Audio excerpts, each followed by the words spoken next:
اعوذ باللہ من الشیطان الرجیم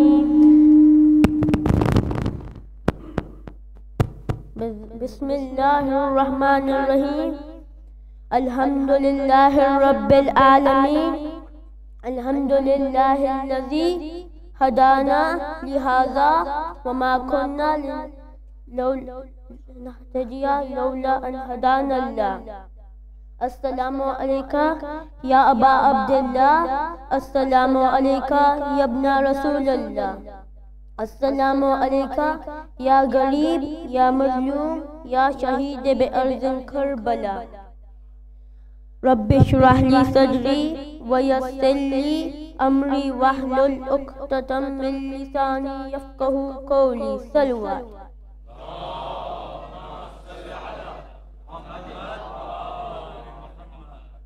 خدا قرآن میں فرماتا ہے کہ ان دین عند اللہ الاسلام، خدا کے نزدیک سب سے پسندیدہ دین اسلام ہے۔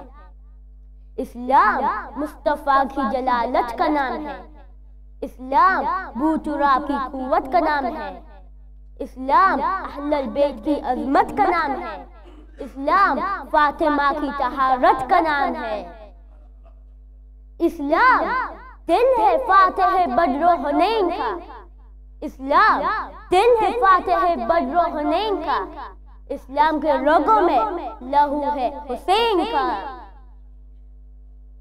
عزیزوں، اسلام بھیجا خدا نے، پھیلایا رسول نے، بچایا اہل بیت نے اور سوارا حسین نے۔ درود پڑھیے محمد و آل محمد پر۔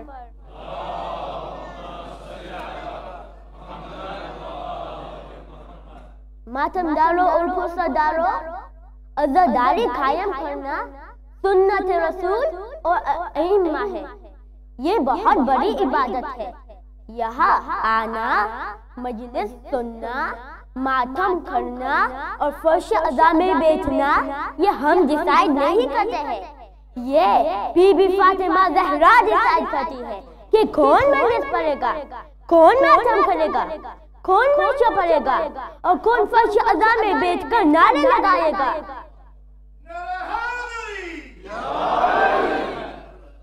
فرش عزا میں آنا کوئی معمولی بات نہیں ہے، بڑی فضیلت کی بات ہے، بڑی عزت کی بات ہے۔ انسان ساری زندگی یہ دعا کرتا ہے کہ مجھے مرنے کے بعد معصومین کے پاس جگہ ملے۔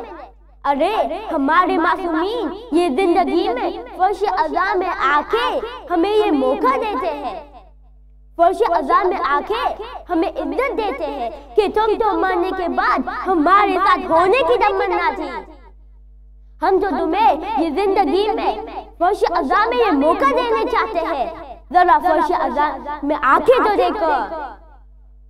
صلوات پڑھیے محمد و آل محمد پر۔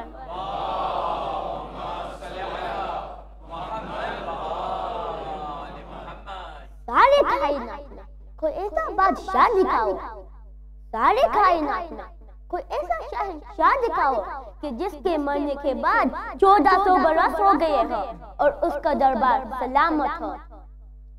یہ واحد محمد اور آل محمد کا گھرانہ ہے، جس کا دربار زندگی میں بھی قائم تھا اور ظاہری طور پہ جانے کے بعد بھی قائم ہے۔ ان کے دشمنوں کے دربار تباہ و برباد ہو گئے اور ان کے دشمنوں کے داج الٹ گئے، مگر پرچم آل محمد کل بھی اسلام کے لیے بلند تھا، آج بھی اسلام کے لیے بلند ہے اور قیامت تک اسلام کے لیے بلند رہے گا۔ یہ پرچم کا بلند ہونا یہ اس بات کی دلیل ہے کہ حسین کی پارٹی جیت گئی اور یزید کی پارٹی ہار گئی۔ حسین زندہ ہے اور یزید مر گیا۔ کبھی ہاری ہوئی پارٹی کبھی پرچم نہیں اٹھاتی، جلوس نہیں نکالتی، بلکہ جیتی ہوئی پارٹی کے پرچم کے اوپر پتھر پھینکتی ہے، جیتی ہوئی پارٹی کے اوپر حملہ کرتی ہے۔ تو تسلیم کرو کہ حسین جیت گئے اور یزید ہار گیا۔ سب مل کے نعرہ حیدری!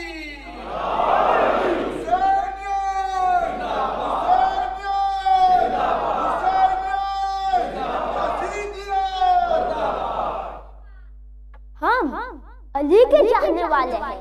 ہم کبھی پارٹیاں نہیں بدلتے، نہ ہی ایمرجنسی میں اقرار کرتے ہیں اور ایمرجنسی میں قبول کرتے ہیں. ہم علی والے ہیں، ہم حسین والے ہیں. انکار بھی یقین کے ساتھ کرتے ہیں اور اقرار بھی یقین کے ساتھ کرتے ہیں. درود پڑھیے محمد و آل محمد پر.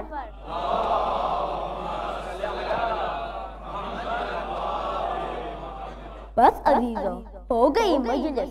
یہ مجلس کی بانی امام زمانہ ہے، بی بی فاطمہ زہرا ہے.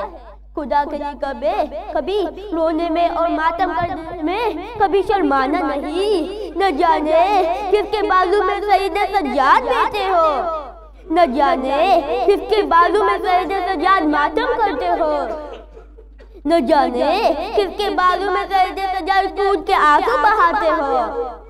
سید سجاد کے لیے اتنا کہہ دوں کہ زنجیر اور ماتم، کھینچ کھانا اور ماتم. کون سجاد جو اپنی چوٹی بہن سکینہ کو شام کے قید خانے میں دفنایا تھا، جس بہن کا کرتا بھی خون سے رنگین تھا اور کان بھی زخمی تھے. کان زخمی کیسے ہوئے تم لوگ عزادارو؟ جب شام میں غریبہ آئی تو شمر گوشوارے جینے کے لیے آگے بڑھ رہا تھا. سکینہ پیچھے ہٹ رہی تھی، شمر آگے بڑھ رہا تھا. تو بی بی سکینہ نے کہا کہ شمر ذرا رک جا اور آگے نہ بڑھنا، میں خود گوشوارے اٹھا کے دیتی ہوں. جب گوشوارے نہ اترے تو عجب نہیں کہ فرات کا رخ کیا ہو کہ چچا عباس ان کے روز محنت گئے تھے، آج اتارنے نہ آؤ گے. جب گوشوارے نہ اترے تو بی بی سکینہ مایوس ہو گئی. شمر آگے بڑھا گوشوارے چینے. اللہ اللہ، بی بی سکینہ کے کان بھی زخمی ہوئے اور کرتا بھی خون سے رنگین ہوا. اللہ لعنت اللہ علی قوم الظالمین. انا للہ و انا الیہ راجعون.